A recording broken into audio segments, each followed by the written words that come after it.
Hello good morning नमस्कार जय हिंद साथियों। This is Chandan. Welcome you all in wisdom island classes. Well my dear students, आज बहुत ही एक इंपॉर्टेंट थ्योरम हम लोग सीखने जा रहे हैं जिसका नाम है मिड पॉइंट थ्योरम। और ये थ्योरम को हम लोग ऑलरेडी क्लास 9 में भी प्रूव कर चुके हैं और इसको हम लोग क्लास 10 में भी पढ़ रहे हैं। तो सबसे पहले हम लोग देखेंगे कि मिड पॉइंट थ्योरम होता क्या है। So before moving towards midpoint theorem, I request you all to watch the video till the end, and if you are new, please do subscribe to my channel. तो देखते हैं कि midpoint theorem क्या बोलता है। The line segment joining the midpoint of any two sides of a triangle is parallel to the third side and equal to half of it. Let us understand it with the help of figure. कैसे हम लोग इसको prove करेंगे? बहुत ही आसान है। ABC is a triangle. ABC is a triangle in which the line segment joining the midpoint of any two sides, मतलब किसी दो साइड्स के मिड पॉइंट को ज्वाइन करने वाला लाइन सेगमेंट। तो सबसे पहले देख लेते हैं कि वो कौन सा मिड पॉइंट है। एक ये इसको ले लेते हैं और ये यहां पे लेते हैं। ये मेरा D पॉइंट हुआ और ये मेरा E पॉइंट हुआ। If it is D and it is E, तो क्या बोलता है कि D is the midpoint and E is the midpoint of AB and AC respectively। तो बोलता यह है कि the line segment joining the midpoint of any two sides, मतलब AB और AC के मिड पॉइंट को ज्वाइन करने वाला साइड थर्ड साइड का पैरेलल होगा और थर्ड साइड का हाफ के बराबर होगा। Means the line segment joining the mid point of any two sides of the triangle, the line segment joining the midpoint of any two sides of the triangle is parallel to the third side and equal to half of it। मतलब ये statement में दिया हुआ है कि the line segment joining the midpoint of any two sides of a triangle is parallel to the third side and equal to half of it। So first of all we will write down what is given here। What is given here? ABC is a triangle in which D and E are the midpoints of AB and AC। Now what we have to prove here? We have to prove that the line segment joining the midpoint of any two sides of a triangle is parallel to the third side and equal to half of it। That is what we have to prove here। That is, we have to prove that DE will be parallel to BC and DE will be equal to half of BC। That is what we have to prove here। बहुत ही आसान proof है। तो proof में बढ़ने से पहले हम लोग सबसे पहले क्या करेंगे? कंस्ट्रक्शन करेंगे। So we will do the construction first। What will we do construction? What will we do in the construction? That we will draw a line parallel to AB। AB के पैरेलल एक line draw करेंगे। क्या करेंगे? AB के parallel एक line draw करेंगे। चलिए AB के पैरेलल एक लाइन ड्रॉ करेंगे। मान लेते हैं कि ये CM कोई लाइन है जो कि हम लोग AB के पैरेलल ड्रॉ किए हैं। And then later on we will extend DE to meet CM at a point. क्या करेंगे? DE को हम एक्सटेंड करेंगे ताकि एक पॉइंट पे ये मीट करे। वो पॉइंट होगा मान के चलिए F। तो क्या हमने किया कंस्ट्रक्शन में? We draw a line CM parallel to AB and then later on we extend DE to meet CM at F। बहुत ही आसान है। क्या किए कंस्ट्रक्शन में? हम लोग लिखेंगे कंस्ट्रक्शन क्या लिखेंगे कंस्ट्रक्शन में?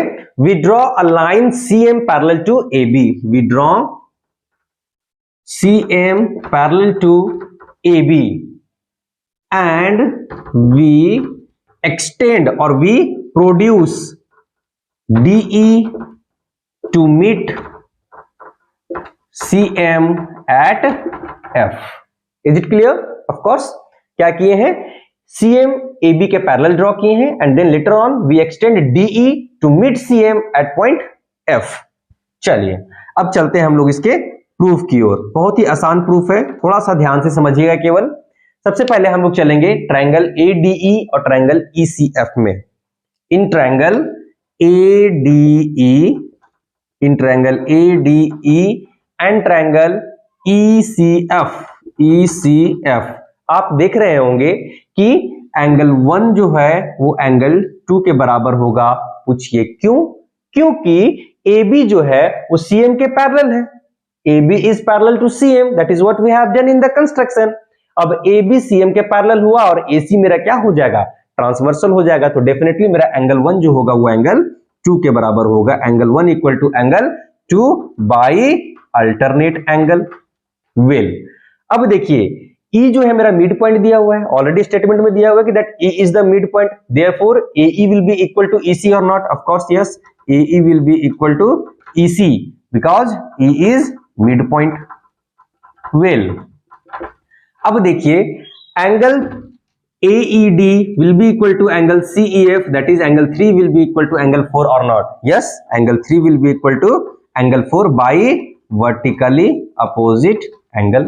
हाँ हो जाएगा, एंगल 3 इक्वल टू एंगल 4 हो जाएगा। अब देखिए ध्यान से, ये angle side angle, angle side angle, so by ASA congruency, by ASA congruency triangle ADE congruent triangle ECF।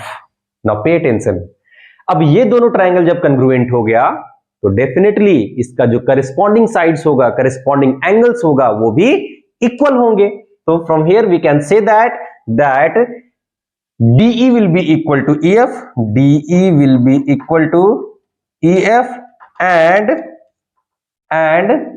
AD will be equal to CF, AD will be equal to CF कैसे, by CPCTC।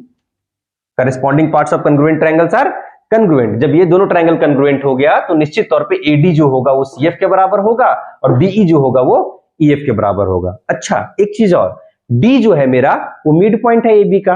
अब अगर D mid point है तो निश्चित तौर पे AD जो होगा वो DB के बराबर होगा, but AD is equal to DB, ये गिवन है that D is mid point. अब देखिए, अब जब ये D मिड पॉइंट है तो AD इक्वल टू DB हुआ और AD इक्वल टू CF हुआ, तो यहां से कह सकते हैं कि LHS इक्वल हो गया तो RHS भी इक्वल होगा। मतलब कि आप लिख सकते हैं कि DB जो होगा वो CF के बराबर होगा, कह सकते हैं कि DB जो होगा वो CF के बराबर होगा। अब थोड़ा सा ध्यान से समझिएगा, DB जो है वो CF के बराबर हो गया, DB CF के बराबर हो गया और AB जो है वो CM के पैरेलल है, जो कि हम लोग कंस्ट्रक्शन के थ्रू ड्रॉ कर चुके हैं that AB is parallel to CM। तो अगर AB CM के पैरेलल है तो कह सकते हैं कि DB भी जो होगा वो CF के पैरेलल होगा। क्यों? क्योंकि DB क्या है, AB का पार्ट है और CF क्या है, CM का पार्ट है, तो निश्चित तौर पे BD और CF पैरेलल होगा। देयरफॉर सिंस, यहां लिखेंगे since AB is parallel to CM, therefore BD will also be parallel to CF। एकदम होगा, BD is parallel to CF। अब देखिए BD CF के पैरेलल हो गया और BD CF के इक्वल भी हो गया, BD CF के पैरेलल हो गया, BD CF के इक्वल भी हो गया। Therefore DBCF is a parallelogram। Of course होगा कि नहीं होगा, क्योंकि हम लोग जानते हैं कि कोई भी क्वाड्रिलेटरल जिसका one pair of opposite sides are equal and parallel, then we can say that the quadrilateral is parallelogram. अगर किसी भी क्वाड्रिलेटरल का वन अपोजिट साइड्स पैरेलल और इक्वल हो जाए, then we definitely that quadrilateral will be parallelogram. तो क्या हो गया मेरा DBCF क्या हो गया, एक पैरेललोग्राम हो गया। जब DBCF पैरेललोग्राम हो गया तो कह सकते हैं कि therefore DF will be parallel to BC, कह सकते हैं ना, क्योंकि DBCF पैरेललोग्राम हो गया तो opposite sides DF is parallel to BC और नॉट। अब जब DF पैरेलल टू BC हो गया तो ये भी कह सकते हैं कि DE भी जो होगा वो BC के पैरेलल होगा, क्योंकि DE किसका पार्ट है, DF का पार्ट है, तो DE will also be parallel to BC। DE किसके पैरेलल हो गया, BC के पैरेलल हो गया। फर्स्ट पार्ट तो मेरा प्रूव हो गया। फर्स्ट पार्ट क्या प्रूव करना था, DE जो होगा वो BC के पैरेलल होगा। अब देखिएगा यहाँ पे DE equal to half BC prove करना है, तो बहुत ही आसान है। जस्ट अभी हमने प्रूव किया कि DF जो है, DBCF जो है वो पैरेललोग्राम हो गया, तो यहां से हम कह सकते हैं कि DF जो होगा वो BC के भी बराबर होगा और DE is equal to EF भी हम लोग प्रूव कर चुके हैं। कहां पे, CPCTC से DE equal to EF prove कर चुके हैं।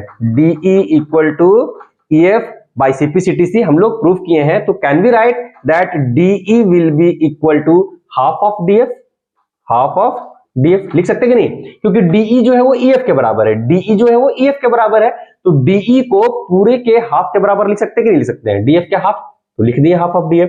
therefore DE will be equal to half of BC. We can write or not, because DF is parallel to BC and DF is also equal to BC because DBCF is a parallelogram. जब parallelogram है तो निश्चित तौर पे DF जो होगा वो BC के बराबर भी होगा और DF जो होगा वो BC के पैरेलल भी होगा. So in place of DF we can write BC as well. मतलब DE equal to half BC भी मेरा प्रूव हो गया. पहले हमको प्रूव करना था DE पैरेलल BC, जो कि यहां पे प्रूव किए, and then later on we have to prove DE equal to half of BC, DE equal to half of BC भी प्रूव कर दिए. वेल, आशा करते हैं कि आपको ये वीडियो पसंद आया होगा, ये लेक्चर पूरी तरह से समझ में आ गया होगा, मिड पॉइंट को आप अच्छे से समझ लिए होंगे. And if you think that it is fruitful for you all, please do subscribe to my channel and like this video and share this video with your friends. Thank you and have a nice day. Vande Mataram. Jai Hind.